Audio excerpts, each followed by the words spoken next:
Hello everybody and welcome to this light novel review. In this video I am going to be talking about volume number 3 of Nisioisin's series Zaregoto. This one subtitled Suspension, Kubitsuri High School, the Nonsense User's Disciple. This one's released officially in English by Vertical with a translation by Daniel Joseph. If you'd like to pick up your own copy, I do have links in the description down below. In Volume 3 of Zaregoto, we find our unnamed main character, which we will just call Aikun. Aikun has been approached by the world's greatest contractor, Jun Aikawa, and she's asked him to infiltrate a mysterious all-girls school.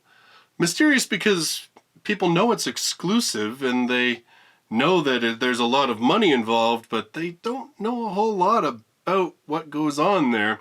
In any case, she asks Aikun if he will infiltrate this school because there is a student inside who wishes to escape.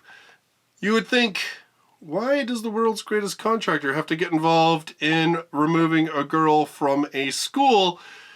Well, as Aikun soon discovers, this school has more than just a little bit of mystery involved with it. It is more than just a school, and of course finds himself once again embroiled in a locked room murder mystery. Now first off, just a couple of things that are a little bit interesting about this volume. So if you recall, for volumes 1 and 2 of Zaregoto, they were licensed by Del Rey years ago, and when Vertical picked them up, they basically did sort of a once passover on the translation, did some editing and so forth, and then they re-released those volumes. Now this one, volume number 3, this is the first time this volume has ever appeared in English, because Del Rey only did the first 2, and so it is also the first one that Vertical has done 100% of the translation of. Now obviously it's been quite a while since I read volumes 1 and 2 of Zaregoto, so I really don't know if there's a huge difference in terms of how they read based on the fact that this is a translation being done 100% by Vertical. Now, Daniel Joseph has done work on the Monogatari series, so I am confident that his work here is very good. The readability I found of this volume just perfectly fine. I didn't find any issue in terms of reading through it. Aikun does a lot of sort of double speak, half speak, like he goes through thoughts and then doesn't quite finish them until later on and so forth. So, but I think that's just a pattern of the character. I don't think it has anything to do with the translation. However, I would be curious if anybody is reading these books straight through, whether you found any tone differences or what your thoughts were in the differences between, say, volumes 1 and 2 and volume number 3. Now, regardless of the difference in translators, the thing that I found with this volume is that it just feels and reads quite different than volumes 1 and 2. Now, volumes 1 and 2, of course, had Aikun involved in murder mysteries, and, there was always some level of threat because, obviously, in volume number 1, he was stuck on an island with a killer, and in volume number 2, he kept running into a serial killer and also seemed to be targeted by a killer. So, Aikun's always in danger, but it wasn't like he felt that everywhere he went, he was threatened. In this volume, because Aikun is in a very contained space, even more so than an island, he's just in a school. And because that school is looking for him and there is sort of a constant threat, it feels like a different book. It also introduces some ideas that we've had touched on in previous volumes of Zaregoto, but this one really kind of crystallizes that there is a lot going on in this sort of world that we don't really know about, that there are families that are associated with things like assassinations and crime and so forth. We sort of get an expansion in terms of the scope of the series.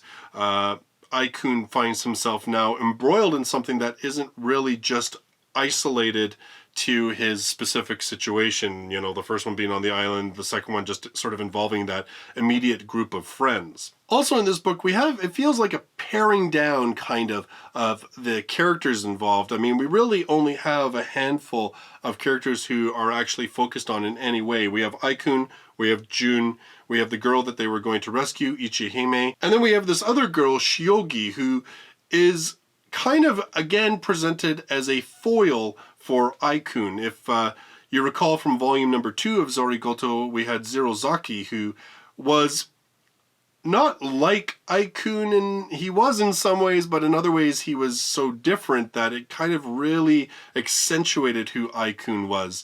Shiogi is much more like Aikun, so they kind of complement each other a little bit more. I don't think that the characters in this volume were quite as engaging as the characters in the previous volumes. I gotta say that after having a character like Zerozaki in volume 2, who just was so dominant every time that he was in the book, I kind of feel like every character in this one paled a bit in comparison to him. So I don't feel that in terms of an examination of Aikun as a character, I felt volume number 2 was this really cool volume that really explored who Aikun was as a person, and there were a lot of really big revelations about his personality. Volume 3, I don't really feel that that was as much the focus. This time it seems to be much more on sort of the larger world building. Why do we need a world's greatest contractor like Jun Aikawa? What is the secret behind this school, and what's going on with this school, and what does it mean that a school like this even exists? I don't want to spoil it, but it kind of feels that this volume is more concerned with setting itself up for the future, as opposed to volumes 1 and 2 that felt more like murder mystery books. This one, there is a locked room murder mystery, but it really seems to be beside the point. Like, it is kind of almost an afterthought in a lot of ways. It seems to exist more as a mechanic to divide our sort of main characters than it so much is a actual focal point of the story. In fact, the funny part about this is that the final solution of the locked room murder mystery isn't revealed until the very last page of the book, and it's actually really funny. It's funny how the book ends. I don't really want to say, because of course I don't like spoilers in these reviews, but it's pretty funny. But again, I found that I didn't really care. You know, once it was revealed who the killer was, it didn't really seem to matter to me so much, like, oh, well, how did they do it, and all that kind of stuff, which are obviously the things that I think you focus on in these type of murder mysteries. So the locked room murder mystery in this one seemed, in a lot of ways, very beside the point.